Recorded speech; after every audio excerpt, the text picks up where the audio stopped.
What's up, everybody? Welcome into DodgerHeads, presented by DodgerBlue.com, part of the Blue Wire Podcast Network. My name is Jeff Spiegel, joined today by Blake Williams, Scott Geirman. Guys, it's Tuesday. The Dodgers expected, hopefully, potentially, to be activating Max Muncy from the injured list ahead of tonight's game, which leaves a pretty big question. I would say a pretty big question for the two of you in particular as Miguel Vargas fans. The question I'm talking about is Michael Busch versus Miguel Vargas. It's not a guarantee that one of these guys ends up getting sent down, but Blake, I'll come to you first.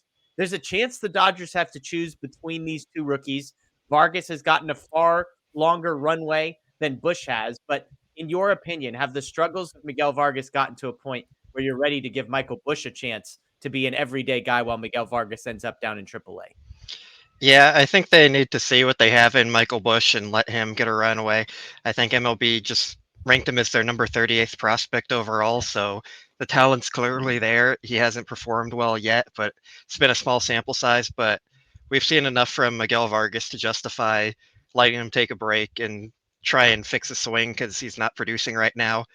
I think I'm still confident in him long term, but clearly right now he's not ready yet. So they're probably best off seeing what they have in Busch.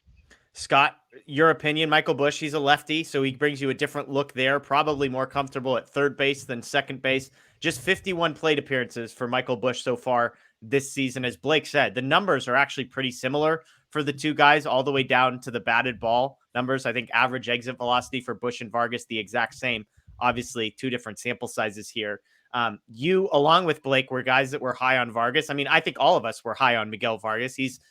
Even though he's a rookie, you could set realistic expectations. It's hard not to be disappointed with what he's done so far. But have you gotten to a place where, hey, let this guy go clear his head down in AAA?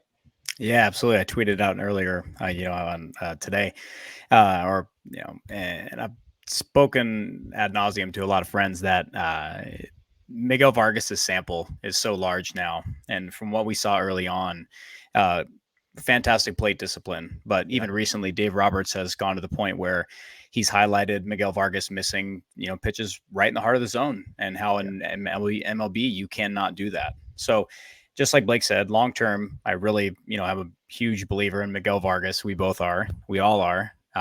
But to ask a rookie, I think, Blake, you wrote the article about Miguel Vargas that came out on Monday, that he's played in 72 of 77 games. Yeah. And that's a lot. That's a lot to ask, especially, in the month of June. Miguel Vargas is a 47 WRC plus. So it's just been a really difficult time for him. And it's been stressful to watch him go through that. And it's been upsetting, especially in the at bat the other night. Yeah. At the end of the game. And yeah, I was going to say Sunday was kind of the big one. He comes in as a pinch hitter for Johnny DeLuca. And I think it speaks to how we all feel about Miguel Vargas, that on our private text message chain, we basically all said, leave Johnny DeLuca in that spot. We didn't need to see Miguel Vargas. Sure enough, kind of a hanging slider he ends up striking out on in a big spot for the Dodgers there. The point that I would add here, Scott, and I'll come back to you on this one, is part of the reason I lean Busch, on top of everything we've said, is I actually think he gives the Dodgers a better defensive alignment. What have you made out of Michael Busch's defense at third base? Thought to be a liability, much in the same way I would say that we were thinking the same about Miguel Vargas at second base, but I've been impressed with Michael Busch's ability to play third, and that moves Max Muncy to a far more comfortable position, it seems like, for him at second base, when he said is his favorite position to play. So do you think that plays a significant role, or do you think it's kind of a wash, Vargas at second, Busch at third? I think that early on, Michael Busch, like, he made some plays. We were like, made us turn our head a little bit where it didn't look really pretty. He kind of looked like Max Muncy originally starting out. We were kind of like, this is just another left-handed Max Muncy who cannot play very good defense. He doesn't have quite the pop.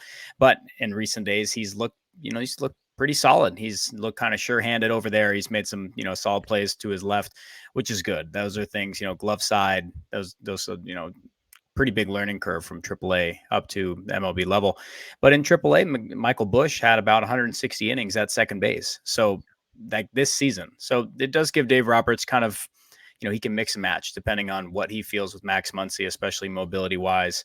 And if he feels, especially with that injury, we don't know. I think that Dave, I don't know how confident he would be with Michael Busch playing second base, but it definitely does give him another option. Yeah. Blake, the other piece here is I kind of hinted Vargas is a righty, Michael Busch is a lefty. it allows for once Chris Taylor is back, which, may not be for a couple of weeks here, but when Chris Taylor is back, it allows for them to play a little bit more strategically with platoons. We know how much the Dodgers love platoons, even though Michael Busch has crushed left-handed pitching at every level he has been at. But I mean, yet again, do you think that's another piece of this equation, being able to add a lefty bat in for the Dodgers lineup and sort of mix and match with Chris Taylor, Miguel Rojas, etc.? Yeah, I think so. As you said, they love to play platoons, and with Vargas being a righty and Bush being a lefty, it kind of plays in perfectly there, where they can go with whoever gives them the better option that night. So I do think that's something they're going to consider, and that's probably the long term, or at least for the rest of the season, what we end up seeing with them kind of in a platoon type situation. So anytime you can add more options, it's a positive thing, and that's probably how they're looking at it. Yeah, let's close it with this. Let's close with some predictions. I know you guys love making some predictions on this show. By the time some people are watching this, there may have already been sort of a transaction made if Max Muncy is in fact activated on Tuesday. That date has been pushed back a couple of times. Yanni Hernandez is an option for the guy who could be sent back down as Muncy is activated, or it could be Busch, or it could be Vargas. Blake, I'll come to you first. Do you think they go with Yanni Hernandez, who is kind of the last guy up? Or do you think they send one of these two rookies down to go get some at bats? I think they're going to send Yanni down. Kind of pains me to say that a bit, but it's the Yanni Hernandez fan club here. Yeah. But it also wouldn't totally shock me if they send Vargas down to just kind of give him a mental reset, work on his swing a little bit at a lower pressure situation in AAA, and just try and get him back on track, build some confidence. So if you're going to keep a guy on the bench, it's probably better to have Yanni as that guy. He doesn't need every day at bats or playing time. So it wouldn't shock me if they go the Vargas route, but it's probably going to be Yanni still. It's a tough video for Blake. He's got to choose between whether he wants Miguel Vargas or Yanni Hernandez, his two guys sent down to AAA. Scott, do you agree? Do you think Yanni gets sent down, or do you think they pull the trigger and Miguel Vargas gets a breather? It would be beneficial for Miguel Vargas to go down to AAA, but I really think that they'll stick with him. And they'll send Yanni down, just being, recency. And that's just kind of what he's done all season, has kind of been, waiting around in AAA. You want to know what I'd like? I think it's the same thing as Blake. Let Miguel Vargas go down, ride it through the All-Star break, try to figure it out. But I think Yanni goes down. So sorry, Blake. Yeah, I mean, even Dave Roberts in his quotes, he said, I think right now there's some pressing. He's in it. He's grinding of Miguel Vargas. That sounds like the type of quote that a manager says when he sees his guy going through it. Says, hey, let's get him down to a more comfortable spot, hitter-friendly AAA. Like you said, Scott, the All-Star break is kind of your best friend here.